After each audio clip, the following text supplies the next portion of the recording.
विशिष्ट महर्षि और प्रभु रामचंद्र जी का ज्ञानमयी संवाद सुनते हैं द आर्ट ऑफ लिविंग के फैकल्टी स्वामी वैशंपायन जी की वाणी से।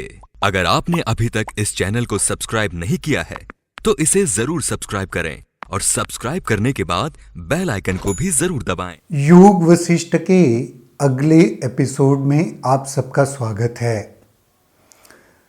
दाशूर ऋषि की जो कहानी चल रही थी उसी को आगे देखते हैं। दाशूर ने कहा, मेरे पुत्र, असीम चेतना में जीव चेतना अपने अस्तित्व के प्रति सचेत हो उठती है। वह अपने को पदार्थ मान लेती है। वस्तुतः उसमें विचारणा का बीज होता है, जो होता है अत्यंत सूक्ष्म रूप में, परंतु शीघ्र ही वह स्थूल और सघन रूप धारण कर लेता है और पूरे आकाश को भर लेता है। जब चेतना विचारों के रूपायन में लगती है तब वह अपने को कर्ता से भिन्न समझती है और विचारों का वपन और पल्लवन होने लगता है। विचारों में तीव्र गति बढ़ोतरी होने लगती है। इसके फलस्वरूप दुख होता है, सुख नहीं। दुख का कारण विचारणा के अतिरिक्त और कुछ नहीं है।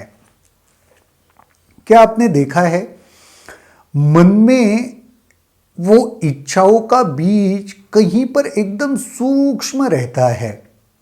वो हो सकता है हमारे स्मृति में होता है, इच्छाएं या चाहते या जो कुछ सुख हमने अनुभव किया है उसका एक संस्कार भीतर कहीं पे सूक्ष्म रूप में रहता है और उसकी वजह से इच्छाओं की उत्पत्ति होती है। मन में एक विचार आता है, ये चाहिए, ये होना चाहिए। विचार आने के बाद क्या होता है देखा है आपने? उन विचारों से हम एकदम जैसे व्याप्त हो जाते हैं। चाहिए उसमें एक डूब जाते हैं। वो विचार किसी भी तरीके से हमें उस इच्छा की ओर घसीटता ले जाता है। वही यहां पर कह रहे हैं। और ऐसे होने से हासिल क्या होता है? सुख नहीं, दुख ही अनुभव में आता है। एक विचार से शुरू हुआ, इच्छाओं में परिवर्तित हो गया और वो इच्छाओं के ज्वर में हम आ गए, जिसमें हम अपने आप को उन इच्छाओं से अलग भी नहीं कर पाए। तो इसका नतीजा क्या हुआ? दुख हुआ। वही यहां पर कह रहे, विचारों को मत उठने दो, अपने अस्तित्व की धारणा को पकड़े मत रहो, क्योंकि इन्हीं के कारण भविष्य अस्तित्व ग्रहण करता है। हमारे अस्तित्व की धारणा की वजह से या विचारों की वजह से हमारा भविष्य निर्धारित होता है। भविष्य अस्तित्व ग्रहण करता है, इसका मतलब भविष्य अस्तित्व में आ जाता है। विचारणा के विनाश से भयभीत होने की आवश्यकता नहीं। जब विचार नहीं होता तो धारणा भी नहीं होती। मेरे पुत्र, धारणाओं से पिंड छुड़ाना हथेली में लिए फूल को कुचलने के काम से भी सरल है। फूल कुचलने के लिए भी प्रयास की आवश्यकता होती है, परंतु विचारों से छुटकारा पाने के लिए नहीं। हमारे भीतर की ये धारणा या विचारों को हमने सोचा तो एक निग्रह के साथ ऐसे छोड़ सकते हैं।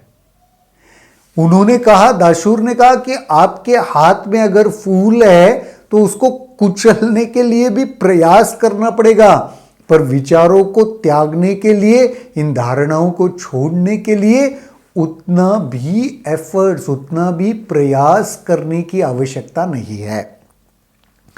धारणाओं के कमजोर पड़ने पर सुख और दुख का प्रभाव भी घट जाता है और पदार्थों का अवास्तविकता का ज्ञान मोह को भी रोक देता है।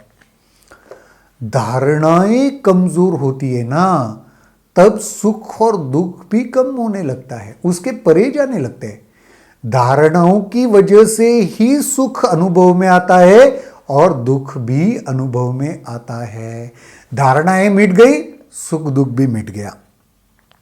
जब आशा ही नहीं होती तो ना हर्ष होता है न विषाद होता है। कोई इच्छा नहीं बची, कोई आशा नहीं बची, तो हर्ष खुशी भी नहीं मिली और दुख भी नहीं हुआ। मन जब चेतना में परावर्तित होता है तब वह जीव कहा जाता है। मन जब चेतना में परावर्तित होता है तब जीव कहलाता है। मन ही हवाई कीले बनाता है और अपना प्रसार भूत, वर्तमान और भविष्य में कर लेता है। तो भूतकाल, भविष्यकाल, वर्तमान काल ये भी मन की देन है। मन तो वैसे भी भूतकाल और भविष्य काल में पेंडुलम होते हैं ना, पुराने जमाने में घड़ियां हुआ करती थी, वैसे ही करता रहता है। भूतकाल में जाता रहता है, भविष्य में जाता रहता है। सोच के देखो कि मन का ही अस्तित्व नहीं है तो भूत और भविष्य का भी अस्तित्व नहीं रहेगा। विचारणा की लहरियों को समझना तो संभव नहीं, परंतु अवश्य यह कहा जा सकता है कि इंद्रिय जन्य अनुभवों में वह वृद्धि करता है।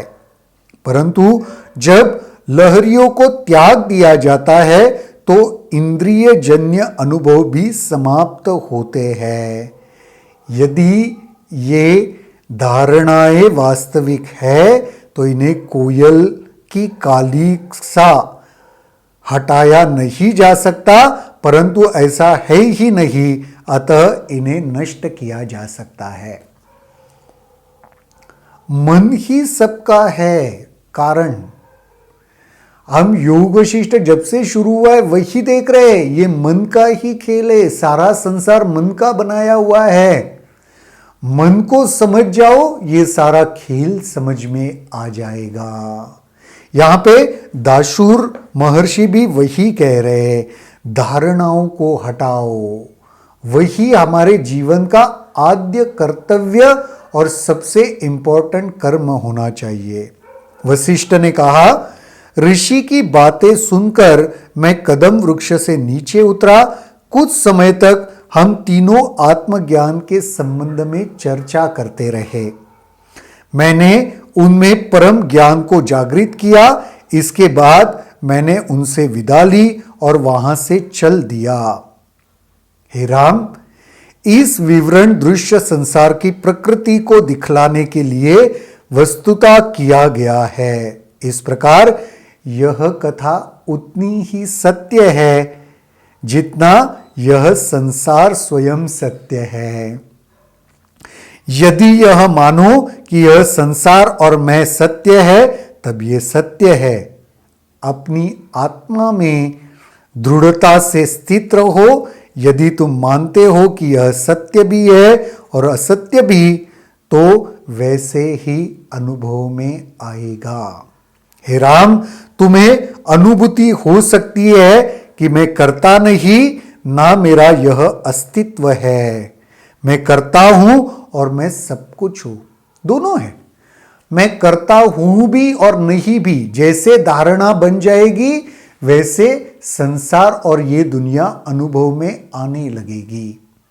इस सुंदर विश्लेषण के बाद वशिष्ठ महर्षि जी यहीं पर रुके और उन्होंने प्रभु रामचंद्र जी को इसके ऊपर चिंतन करने के लिए कहा। हमारे इस एपिसोड में हम भी यहीं पर रुकते हैं और हम भी आज के दिन इन सारी बातों पर जरूर चिंतन करेंगे। कल देखते हैं कल के एपिसोड में और क्या होता है। तब तक के लिए जय गुरुदेव। अगर आपके इस वीडियो को लेकर कुछ सवाल हैं तो कमेंट सेक्शन में जरूर लिखें, जिसके ऊपर हम आने वाले वीडियोस में चर्चा करेंगे।